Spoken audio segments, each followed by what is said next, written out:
तो दोस्तों, कैसे हैं आप सभी? मैं उम्मीद करता हूं कि आप सब बिल्कुल ठीक होंगे। आज की कहानी हमें रावलपिंडी से रशीद भाई ने भेजी है। दोस्तों, रात के वक्त हाईवे पर सफ़र करना वैसे ही खौफनाक होता है, लेकिन अगर आपका वास्ता माफुकुल फितरत कुव्वतों से पड़ जाए तो क्या होगा? रशीद भाई ने अपनी ईमेल में कुछ ऐसे ही रोंगटे खड़े कर देने वाले तजुर्बात शेयर किए हैं, तो वीडियो को आखिर तक ज़रूर देखिएगा। साथ ही अगर आप चाहते हैं कि मैं आपकी कहानियों को अपनी आवाज़ दे दूं, तो कहानी सुनने के बाद आप मुझे व्हाट्सएप पर मैसेज कर सकते हैं। मैं आप सबको वहीं पर मिलूंगा। व्हाट्सएप नंबर इस वक्त आपको स्क्रीन पर नज़र आ रहा होगा। अब बढ़ते हैं कहानी की तरफ। मेरा नाम रशीद है और मैं पेशे के एतबार से एक ट्रक ड्राइवर हूँ। लोग कहते हैं कि ट्रक ड्राइवरों का दिल पत्थर का होता है, उन्हें डर नहीं लगता। लेकिन सच तो ये है कि जब आप रात के घुप अंधेरे में मीलों दूर तक अकेले सफ़र करते हैं, जहाँ आपके सिवा कोई जी रूह नहीं होता, तो इंसान का दिल भी सूखे पत्ते की तरह कांपने लगता है। मैंने ड्राइविंग 2002 में शुरू की थी। शुरू के 2-3 साल में बतौर क्लीनर रहा। फिर जब हाथ साफ हो गया तो 2005 में मैंने खुद गाड़ी संभाल ली। ये वाकया जो मैं आपको सुनाने जा रहा हूँ, ये 2008 की सर्दियों की एक रात का है। उन दिनों मैं नया नया ड्राइवर बना था और मेरा रूट ज़्यादातर पंजाब के अंदर ही होता था। उस रात मुझे चकवाल के करीब एक गांव से सब्जियों और गेहूं का लोड उठाना था और उसे रावलपिंडी की मंडी में पहुंचाना था। दिसंबर का महीना था और पंजाब में धुंध का राज था। रात के लगभग 9 बज रहे थे जब मैं उस गांव के कच्चे रास्तों से गुजर रहा था। मेरे साथ उस रात कोई हेल्पर नहीं था, क्योंकि छोटा हेल्पर छुट्टी पर गया हुआ था और मैंने सोचा कि सफ़र छोटा है, मैं अकेले ही कर लूँगा। ट्रक लोड करने में थोड़ी देर हो गई थी और जब मैं निकला तो रात के 11 बज चुके थे। वह रास्ता कोई मेन हाईवे नहीं था, बल्कि देहातों को मिलाने वाली एक लिंक रोड थी जो बेहद टूटी फूटी और वीरान थी। धुंध इतनी गहरी थी कि हेडलाइट्स की रोशनी भी बमुश्किल 10 फुट आगे तक जा रही थी। ट्रक की रफ्तार धीमी थी और चारों तरफ खामोशी का राज था। मैं अपनी ही धुन में पुराने गाने चलाता हुआ जा रहा था ताकि नींद ना आए। अभी मैंने बमुश्किल 15 किलोमीटर का फासला तय किया होगा कि मुझे सड़क के किनारे एक साया नजर आया। धुंध की वजह से पहले तो लगा कि शायद कोई झाड़ी है या दरख्त का साया, लेकिन जैसे ही ट्रक करीब पहुंचा, मैंने देखा कि एक आदमी शॉल ओढ़े हाथ में एक पोटली पकड़े खड़ा है और हाथ हिलाकर लिफ्ट मांग रहा है। रात के इस पहर इतनी वीरान जगह पर किसी का खड़ा होना अजीब तो था, लेकिन हमारे पेशे में लोगों की मदद करना एक आम बात है। मुझे लगा शायद कोई देहाती है जिसे शहर जाना है या पास ही किसी दूसरे गांव जाना है। मैंने ट्रक रोका। वह आदमी तेजी से आया और दरवाज़ा खोलकर कंडक्टर वाली सीट पर बैठ गया। उसने सर पर मफलर लपेटा हुआ था और एक पुरानी सी चादर ओढ़ रखी थी। बैठते ही उसने मुझे सलाम किया। अस्सलामु अलैकुम भाई साहब। उसकी आवाज़ में एक अजीब सी गहराई और उदासी थी। वलैकुम अस्सलाम, मैंने जवाब दिया और ट्रक गियर में डालकर आगे बढ़ा दिया। कहाँ जाना है बाबा जी? मैंने पूछा, क्योंकि उसकी दाढ़ी सफ़ेद थी और चेहरे पर झुर्रियाँ थीं जो बताती थीं कि उसकी उम्र 50-60 के करीब होगी। उसने आहिस्ता से कहा, बस बेटा, आगे वाले मोड़ पर मेरा घर है, वहीं उतार देना। पैदल चल चलकर थक गया था। अल्लाह तुम्हारा भला करे, तुमने रोक लिया। मैंने उसे गौर से नहीं देखा था, क्योंकि मेरी नज़र सड़क पर थी। धुंध की वजह से ड्राइविंग बहुत मुश्किल हो रही थी। मैंने गुफ्तगू जारी रखने की कोशिश की ताकि माहौल थोड़ा हल्का रहे। बाबा जी, इतनी रात गए आप यहाँ अकेले क्या कर रहे थे? ये इलाका तो बहुत सुनसान है, कोई सवारी भी नहीं मिलती यहाँ। उसने एक ठंडी आह भरी और कहा, हाँ बेटा, मजबूरी इंसान को कहीं भी ले जाती है। अपने खेतों से आ रहा था, थोड़ा काम रह गया था, सोचा निपटा लूँ। पुरानी यादें हैं जो सोने नहीं देती, बस उन्हीं के सहारे जी रहे हैं। उसकी बातें कुछ अजीब सी थीं। खेतों में इतनी रात गए काम, और वह भी सर्दियों में। लेकिन मैंने ज़्यादा कुरेदना मुनासिब नहीं समझा। सोचा शायद कोई घरेलू परेशानी होगी। सफ़र खामोशी से कटता रहा।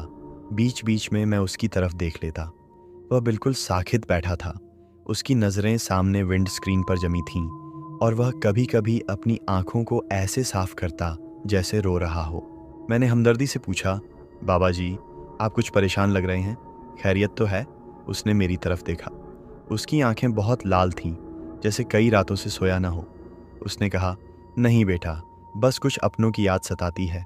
इंसान जब अकेला रह जाए तो यादें ही उसका सरमाया होती हैं। तुम जवान हो, मेहनत कर रहे हो, अल्लाह तुम्हें खुश रखे।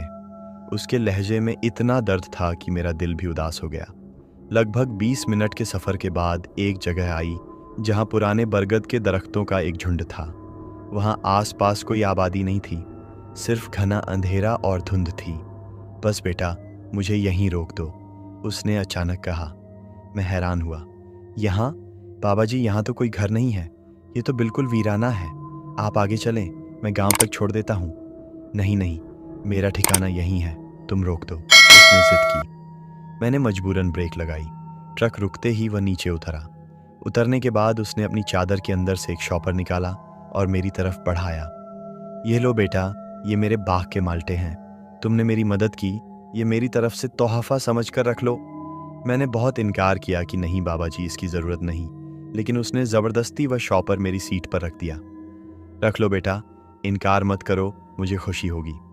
उसके बाद वह नीचे उतरा और अंधेरे में गायब हो गया।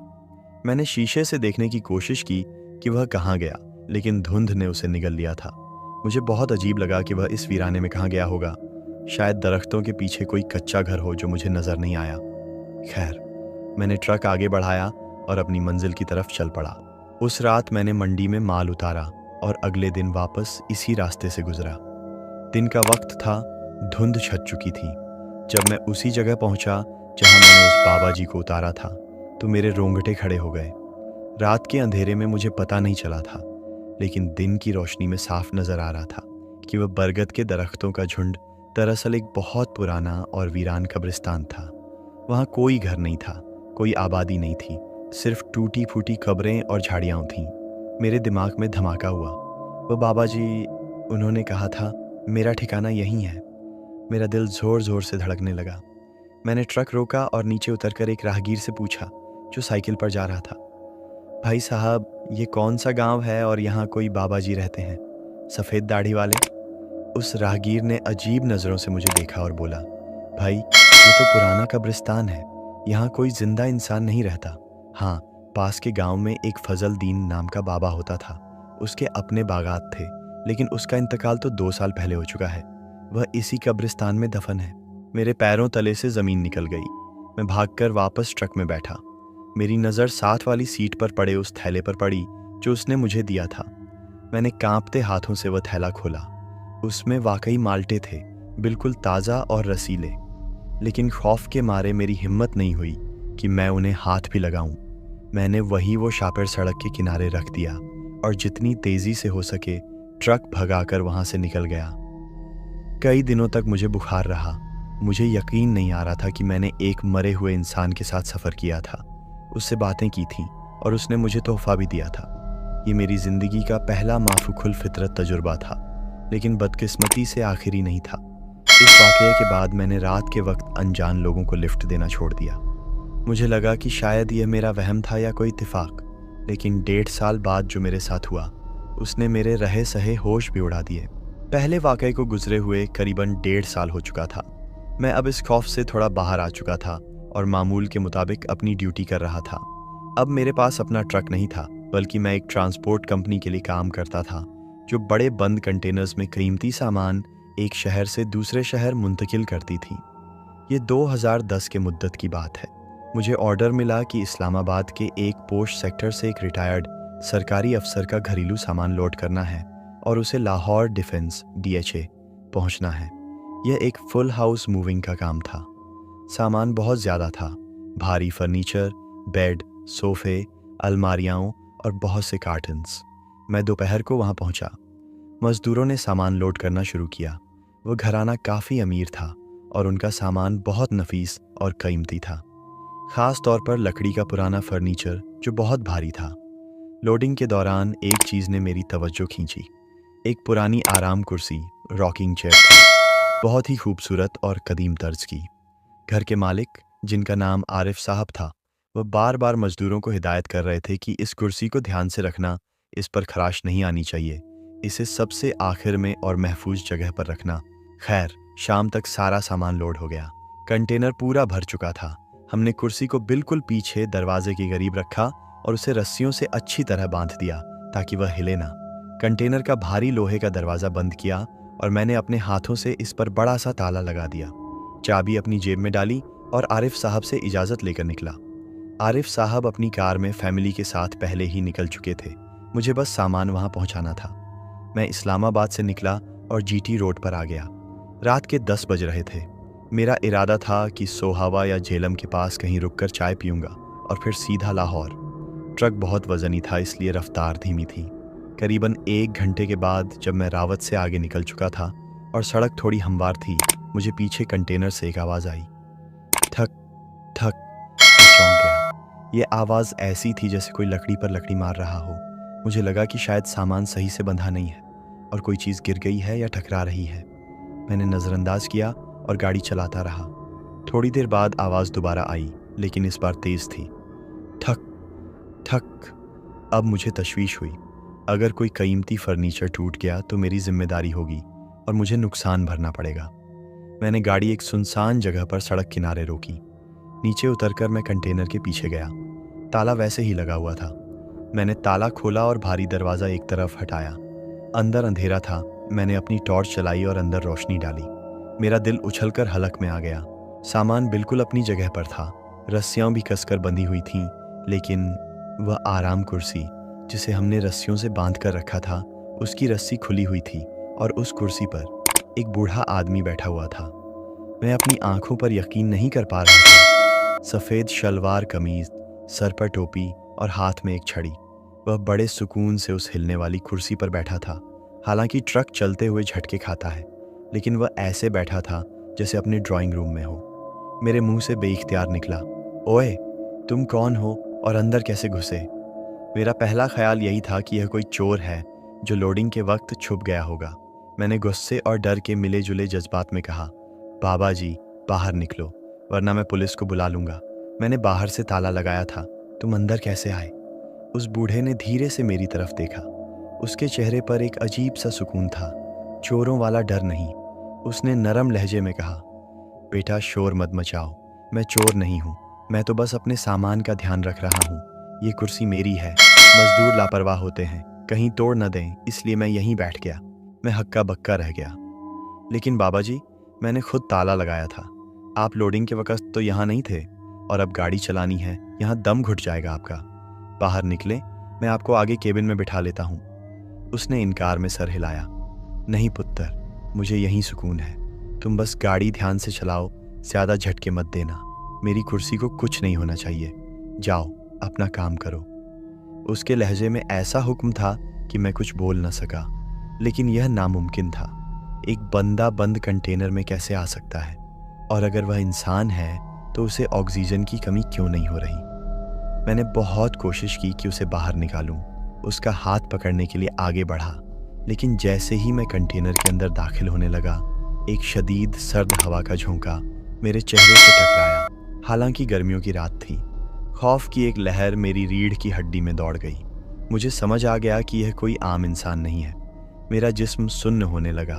उसने फिर कहा, दरवाज़ा बंद करो और जाओ। मैंने कांपते हाथों से दरवाज़ा बंद किया, ताला लगाया और भागकर ड्राइविंग सीट पर बैठ गया। मेरा पूरा जिस्म पसीने में शर्राबोर था। मैंने आयतुल कुर्सी पढ़ना शुरू की और गाड़ी स्टार्ट की। पूरा रास्ता मैं शीशे में पीछे देखता रहा। हालांकि पीछे लोहे की बॉडी थी और कुछ नज़र नहीं आ सकता था, लेकिन मुझे बार बार वहम होता कि वह आवाज़ें आ रही हैं। मुझे लगा शायद वह बूढ़ा अब चीखेगा या दरवाज़ा पीटेगा, लेकिन बाकी का पूरा सफ़र खामोशी में गुजरा। लाहौर पहुँचते पहुँचते सुबह की रोशनी फैल चुकी थी। मैं सीधा उस डिफेंस वाले घर के बाहर पहुँचा। आरिफ साहब वहाँ मौजूद थे। मैं ट्रक से नीचे उतरा। मेरी टांगें अब भी कांप रही थीं। मैंने आरिफ साहब को साइड पर बुलाया और कहा, सर, आपने मुझे बताया नहीं कि आपने कंटेनर के अंदर अपने वालिद साहब को बिठाया हुआ है। आरिफ साहब हैरान रह गए। क्या बकवास कर रहे हो? मेरे वालिद कंटेनर में? मैंने कहा, सर, मैं मजाक नहीं कर रहा। रास्ते में आवाज़ें आईं। मैंने खोलकर देखा तो एक सफ़ेद कपड़ों वाला बुजुर्ग उस कुर्सी पर बैठा था। वह कह रहा था, ये मेरी कुर्सी है, मैं इसकी हिफाजत कर रहा हूँ। आरिफ साहब का चेहरा सफ़ेद पड़ गया। उनकी आंखों में आंसू आ गए। उन्होंने दबे लहजे में कहा, रशीद भाई, मेरे वालिद का इंतकाल 12 साल पहले हो चुका है। ये कुर्सी उन्हीं की थी और वह इसे अपनी जान से ज़्यादा अजीज़ रखते थे। आखिरी वक्त तक वह इसी पर बैठते थे। हम इसे बेचना नहीं चाहते थे, इसलिए साथ ले आए। मेरी तो जैसे सांस ही रुक गई। मैं जल्दी से जाकर कंटेनर का ताला खोला। आरिफ साहब और उनके बेटे भी साथ थे। जब दरवाज़ा खुला तो अंदर कोई नहीं था। वह कुर्सी अपनी जगह पर थी, लेकिन उसकी रस्सियाँ खुली हुई थीं और वह हल्की हल्की हिल रही थी, जैसे अभी अभी कोई उस पर से उठकर गया हो। आरिफ साहब रो पड़े और कुर्सी को छूकर अपने वालिद को याद करने लगे, लेकिन मेरी हालत गैर थी। मैंने जल्दी जल्दी मजदूरों से सामान उतारवाया, अपनी पेमेंट ली और वहाँ से भाग निकला। मैंने तौबा कर ली कि अब कभी अकेले रात को ट्रक नहीं चलाऊंगा। इस वाक़े ने मुझे यकीन दिला दिया था कि हम जिसे बेजान सामान समझते हैं, कभी कभी उनके साथ भी ऐसी चीज़ें जुड़ी होती हैं जो हमारी अकल से बाहर हैं। लेकिन कुदरत मेरा इम्तिहान अभी ख़त्म नहीं करना चाहती थी। उसके कुछ अरसा बाद एक ऐसा वाक़या हुआ जिसने मुझे ड्राइविंग के पेशे से नफ़रत दिला दी। वह तीसरी और सबसे खौफनाक रात थी। तीसरा वाक़या 2013 की सर्दियों में पेश आया। मैंने पिछले वाक़यात के बाद कोशिश की थी कि लंबे रूट्स पर न जाऊं, लेकिन पेट की आग बुझाने के लिए मुझे दोबारा स्टीयरिंग संभालना पड़ा। इस बार मेरा रूट पंजाब के शहर सान्हीवाल से मुल्तान की तरफ था। ये इलाका सरसब्ज खेतों और नहरों से भरा हुआ है, लेकिन रात के वक्त यहाँ की धुंध और सन्नाटा इंसान को निगलने के लिए तैयार रहता है। रात के तकरीबन 3 बजे का वक्त था। मैं ओकारा और साहीवाल के दरमियान किसी मकाम पर था। ये सड़क सिंगल थी और दोनों तरफ घने दरख्त और खेत थे। धुंध इतनी शदीद थी कि मुझे बोनट से आगे कुछ नज़र नहीं आ रहा था।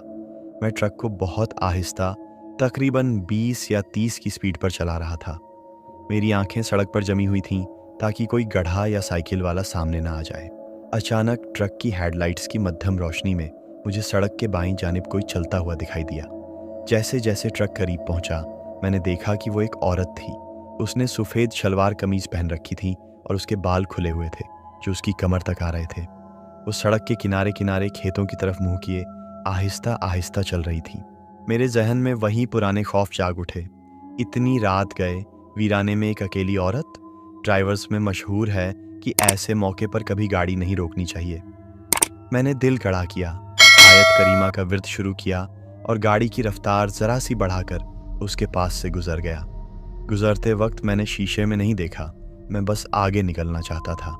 मैंने अल्लाह का शुक्र अदा किया कि मैं आगे निकल आया हूँ। मैंने बमुश्किल 2 या 3 किलोमीटर का फासला तय किया होगा कि मेरी नज़र दोबारा सड़क के किनारे पड़ी।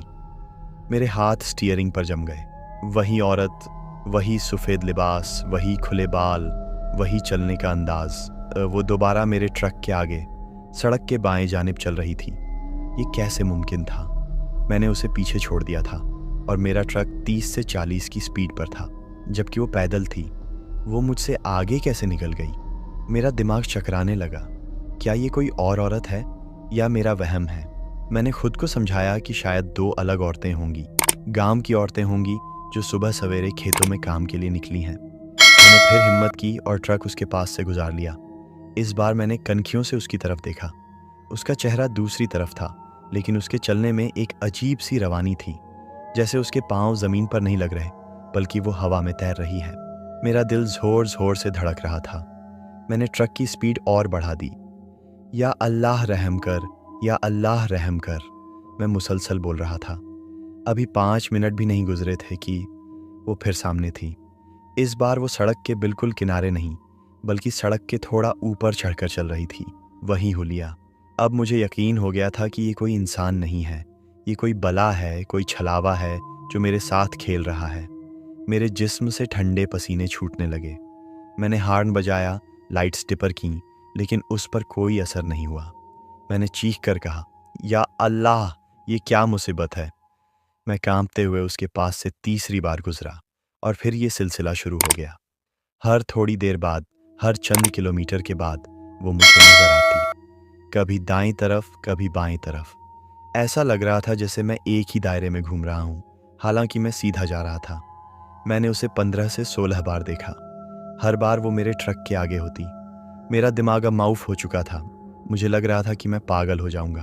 फिर अचानक सड़क के बीचों बीच वो खड़ी हो गई। इस बार वो चल नहीं रही थी। वो मेरी तरफ मुंह करके सड़क के दरमियान खड़ी थी। उसके बाल चेहरे पर पड़े हुए थे, लेकिन उसकी आंखें अंधेरे में अंगारों की तरह चमक रही थीं। मेरे पास ब्रेक लगाने के अलावा कोई चारा नहीं था। अगर मैं न रुकता तो वो कुचली जाती, अगर वो इंसान होती। मैंने पूरी ताकत से ब्रेक दबाई। ट्रक चीखता हुआ, टायर रगड़ता हुआ उससे चंद इंच के फासले पर रुक गया। मैं सीट पर जम गया था। इंजन बंद हो गया था। सामने घुप अंधेरा और धुंध थी। वो औरत ट्रक के बम्पर के बिल्कुल सामने खड़ी थी। एक लम्हे के लिए खामोशी छा गई। फिर वो आहिस्ता आहिस्ता ट्रक के बोनट की तरफ बढ़ी। मैंने जल्दी से दरवाजे लॉक किए। वो विंड स्क्रीन के करीब आई। अब मैं उसका चेहरा साफ देख सकता था। वो खूबसूरत नहीं थी, वो खौफनाक थी। उसकी जिल्द पीली जर्द थी और उसके चेहरे पर एक शैतानी मुस्कुराहट थी। उसने अपना हाथ उठाया और शीशे पर रखा। ठक, मेरे हलक से चीख निकल गई। मैंने पागलों की तरह चाबी घुमाई। ट्रक स्टार्ट नहीं हो रहा था। या अल्लाह मदद, या अल्लाह, मैं चीख रहा था। वो शीशे पर हाथ मार रही थी, लेकिन उसकी ताकत इतनी थी कि मुझे लगा शीशा टूट जाएगा। अचानक अजान की आवाज़ आई। दूर किसी गांव की मस्जिद से फज्र की अजान शुरू हुई थी। अल्लाहु अकबर, अल्लाहु अकबर। जैसे ही अजान की आवाज़ गूंजी, वो औरत एकदम पीछे हटी। उसके चेहरे पर गुस्सा और तकलीफ के आसार आए। वो पीछे हटती गई और फिर देखते ही देखते धुंध के अंदर तहलील हो गई, जैसे वो धुएं की बनी हो। मैं वहीं स्टीयरिंग पर सर रखकर फूट फूट कर रो पड़ा। ट्रक स्टार्ट हो गया, लेकिन मेरी हिम्मत नहीं थी कि मैं आगे जाऊं। मैंने वहीं सड़क पर सुबह होने का इंतज़ार किया। जब सूरज निकला और ट्रैफिक चलना शुरू हुई, तब जाकर मैंने सफ़र शुरू किया। मुल्तान पहुंचकर मैंने ट्रक मालिक के हवाले किया और चाबियां उसके हाथ में थमा दी।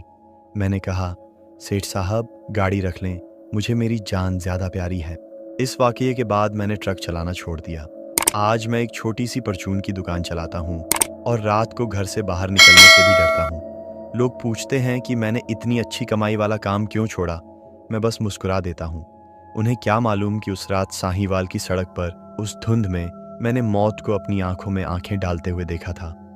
जो लोग कहते हैं कि भूत प्रेत कुछ नहीं होते, अल्लाह न करे कि उनका सामना कभी किसी ऐसी चीज़ से हो, वरना उनका भी वही हाल होगा जो आज मेरा है। दोस्तों, ये थी राशिद साहब की ज़िंदगी की वो खौफनाक कहानियाँ। हम इन वाक़यात में कितनी सच्चाई है ये तो सिर्फ अल्लाह जानता है या राशिद साहब, लेकिन इतना ज़रूर है कि हमारी दुनिया के अलावा भी एक दुनिया आबाद है जिससे दूर रहने में ही आफियत है। अगर आपको ये कहानी पसंद आई हो तो लाइक ज़रूर करें और कमेंट्स में बताएं कि क्या आपके साथ भी कभी सफ़र में ऐसा कोई अजीब वाक़या पेश आया है। अल्लाह हाफिज़।